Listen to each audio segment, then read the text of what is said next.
Apple TV की science fiction thriller series severance एक जबरदस्त और सोची समझी आर्टिस्टिक सीरीज है जो अपने 9 एपिसोड के दौर में हर कदम पर रोमांचक और फिलोसॉफिकल क्वेश्चंस के सामने अपने ऑडियंस को डाल देती है। ये कहानी 4 लोगों की है जो macro data refinement MDR department में काम करते हैं, एक रहस्य से भरी कंपनी लूमॉन इंडस्ट्रीज में। फिर आता है इसका साईफाई एंगल। ये कंपनी एक ऐसी तकनीक बना चुकी है जो एक कर्मचारी की काम वाली जिंदगी और व्यक्तिगत जिंदगी को पूरी तरह अलग कर देती है, लेकिन असली मजा उस मानसिक संघर्ष में है जो इस असंभव लगने वाली दुनिया के बीच होता है, जो इस शो को एकदम यूनिक बनाता है। तो चलिए सीजन 2 आने से पहले सीजन 1 का एक रिकैप कर लेते हैं। ऐसे ही दूसरे वीडियोस देखने के लिए और हमसे जुड़े रहने के लिए चैनल को सब्सक्राइब कीजिए और वीडियो को लाइक और शेयर करना ना भूलें। Thank you. और एक ह्यूज स्पॉइलर वार्निंग के साथ let's move on. Mark scout एक ईमानदार एम्प्लॉय है जो लूमॉन इंडस्ट्री के macro data refinement MDR department में काम करता है। उसका काम है अपने डेस्क पर बैठकर कंप्यूटर स्क्रीन पर नंबर्स को फोल्डर्स या पैकेजेस में शफल करना। एक दिन सुबह मार्क को पता चलता है कि उसका ऑफिस का सबसे अच्छा दोस्त पीटी काम पर नहीं आया। फिर उसकी बॉस हार्मनी कोबल बताती है कि पीटी ने अचानक से रिजाइन कर दिया है और अब मार्क को उसके डिपार्टमेंट चीफ का पद मिल गया है। मार्क का पहला काम होता है अर्विंग बेलिफ जो MDR का सबसे पुराना कर्मचारी है, उसके साथ मिलकर एक नए रिक्रूट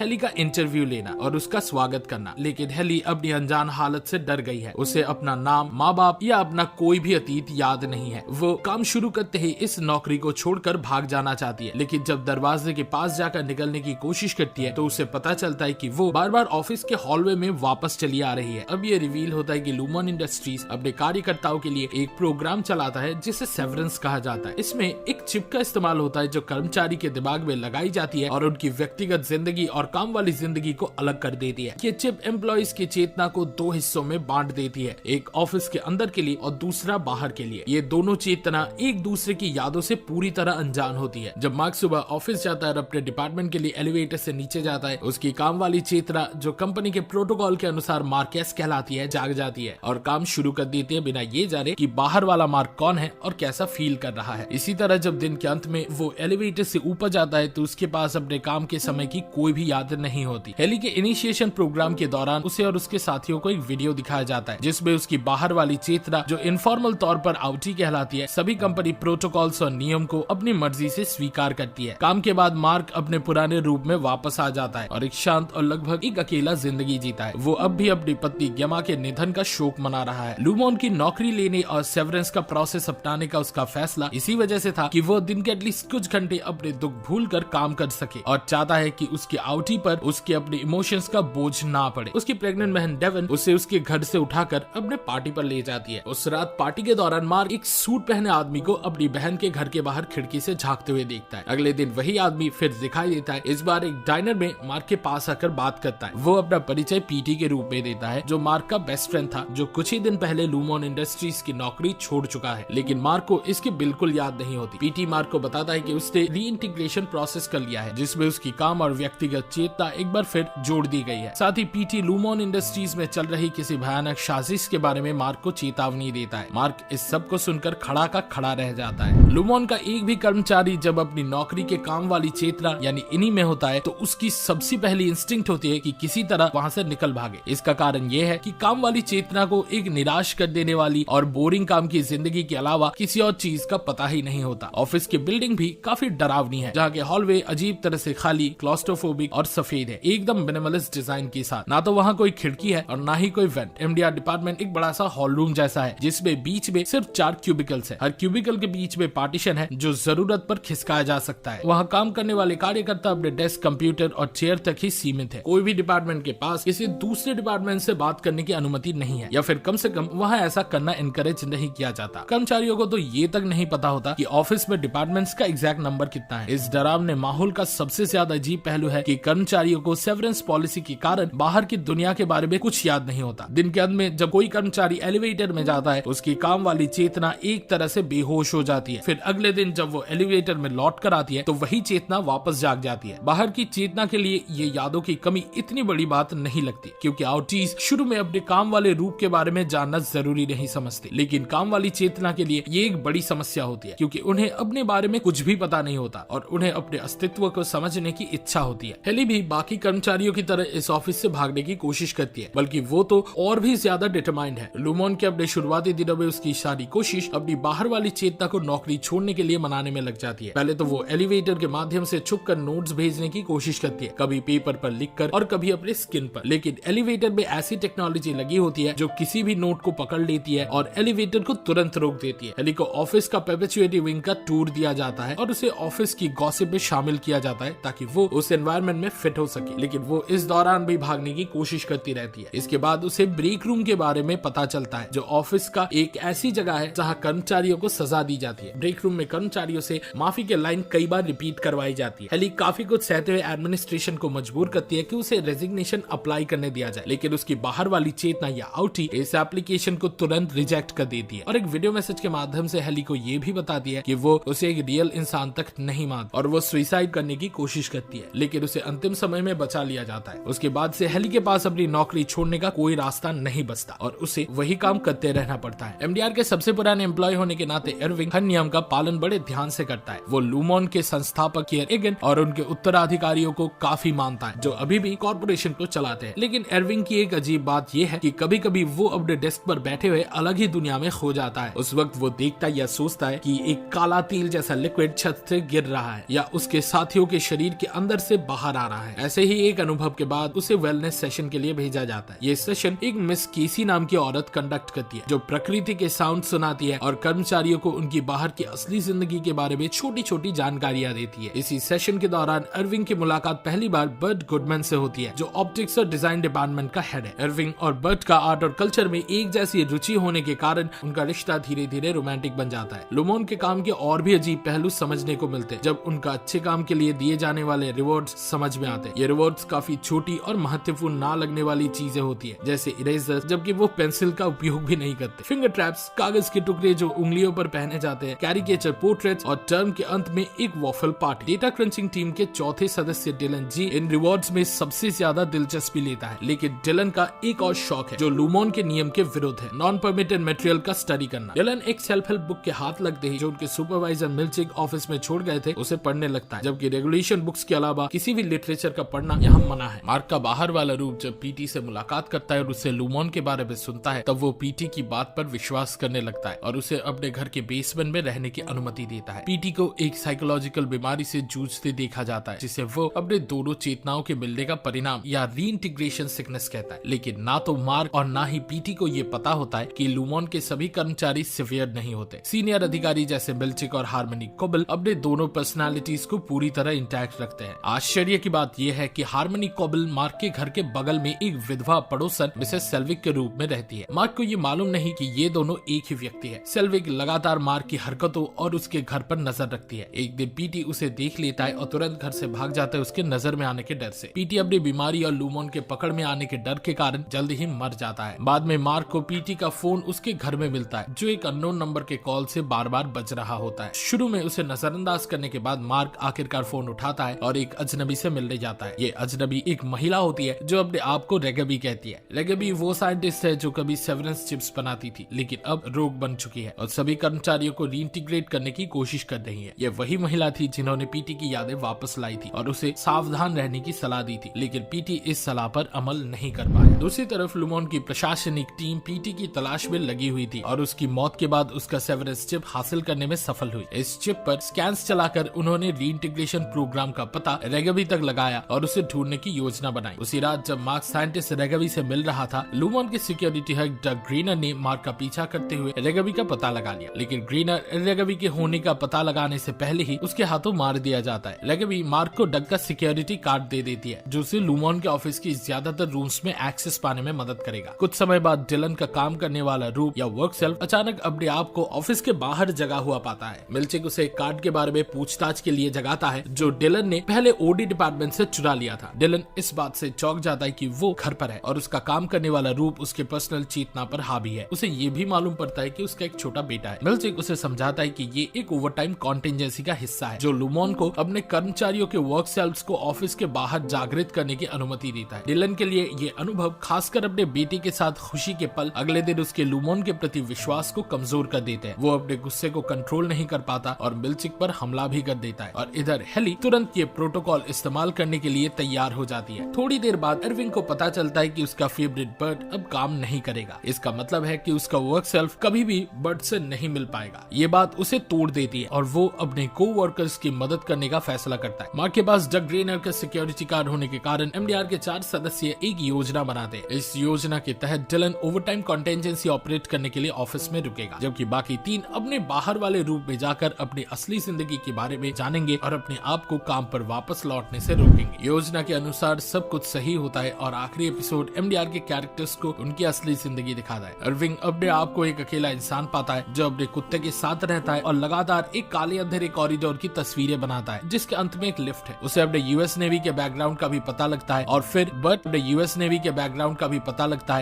बर्ट के असली घर के डॉक्यूमेंट्स और मैप्स मिलते हैं। मार्क का काम करने वाला रूप एक पार्टी के बीच जगता है जो उसकी बहन डेवन के घर पर हो रही होती है। वहाँ वो मिसेस सेल्वी जो डेवन की अच्छी दोस्त बन गई थी उनको देखता है और गलती से उसे कोबल कह के पुकारता है और कोबल तुरंत समझ जाती है कि मार्क ने सेवरेंस पॉलिसी को किसी तरह तोड़ दिया है। सबसे चौंकाने वाली बात हेली के सामने होती है जब उसे पता चलता है कि वो असल में हेलेना एगन है जो लूमॉन के प्रेजेंट सीईओ जेमी गन की बेटी है। हेलेना ने सेवरेंस ऑपरेशन एक पब्लिसिटी स्टंट के रूप में किया था और अब वो एक लूमॉन गाला पार्टी के बीच में जगती है जहाँ उसे सेवरेंस के पक्ष में बोलना था। हार्मनी कोबल को पहले ही लूमॉन के बोर्ड ने नौकरी से निकाल दिया था क्योंकि उसने हेली के खुद को अनअलाइव करने की कोशिश को अपने सुपीरियर से छुपाया था। इसके साथ ही उसका केयर ईगन पर विश्वास भी खत्म हो चुका था। वो अपने घर के श्राइन जो लूमॉन के फाउंडर के लिए बनाया गया था उसको तोड़ देती है, लेकिन जैसे ही उसे मार्क की हालत का पता चलता है उसकी पुरानी इंस्टिंक्ट्स फिर जाग जाती है। वो जल्दी से गाला में पहुंचने के लिए ड्राइव करती है और मिल्चिक को सब कुछ बता देती है। मिल्चिक जल्दी से सिक्योरिटी रूम की तरफ भागता है और वहाँ डिलन को देखता है। डेवन के घर पर मार्क अपनी बहन को सब कुछ बताता है और फिर कुछ तस्वीरें देखते समय उसे ये रियलाइजेशन होता है कि उसकी मर चुकी पत्नी गेमा असल में वेलनेस काउंसलर मिसेस केसी है जो उसके ऑफिस में काम करती थी, मतलब वो अभी भी जिंदा है। उसी समय इरविंग बर्ट के घर का पता लगाकर वहां जाता है। उसे मालूम पड़ता है कि बर्ट का ऑलरेडी एक पार्टनर है। वो बर्ट के दरवाजे पर जोर जोर से दस्तक देता है। हेली स्टेज पर जाकर सिवियर्ड वर्क सेल्स की असली जिंदगी के बारे में सच्चाई को सबके सामने लाती है, लेकिन तभी मिल्चिक सिक्योरिटी रूम में घुसकर ओवरटाइम कॉन्टेंजेंसी को रोकने में सफल होता है। सेवरेंस का पहला सीजन शानदार तरीके से खत्म होता है, एक जबरदस्त बिल्डअप और कई क्लिफ हैंगर्स छोड़कर। हर एक कैरेक्टर के साथ क्या होगा ये देखने लायक होगा, खासकर हेली और मार्क के साथ। हेली की असली पहचान को मेकर्स ने सही समय पर रिवील करने के लिए छुपा के रखा था। ये देखना काफी इंटरेस्टिंग होगा कि वो यहाँ से कहाँ जाती है, खासकर जब उसका पिता जेमी गन अब अंत में उसके सामने आता है। मार्क को समझ में आता है कि गेमा शायद अभी भी जिंदा है और शायद उसे लूमॉन के किसी कोने में छुपा कर रखा गया है। बर्ट और इरविंग की अधूरी प्रेम कहानी भी अभी बाकी है और ये समझना जरूरी होगा कि इरविंग लगातार उस पैसेज का तस्वीर क्यों बनाता है जिसमें गेमा फायर्ड होने के बाद चली जा रही थी। रोग साइंटिस्ट रेगावी का स्टोरी आर्क अभी तक बिल्कुल अनएक्सप्लोर्ड है जो शायद आने वाले सीजन्स के लिए रखा गया है। साथ ही ये भी समझना होगा कि लूमॉन के एम्प्लॉइज असल में कौन सा काम करते हैं और उसके पीछे उनका असली सिनिस्टर मोटिव क्या है। इस वीडियो को देखने के लिए शुक्रिया। सेवरेंस के सेकंड सीजन से आप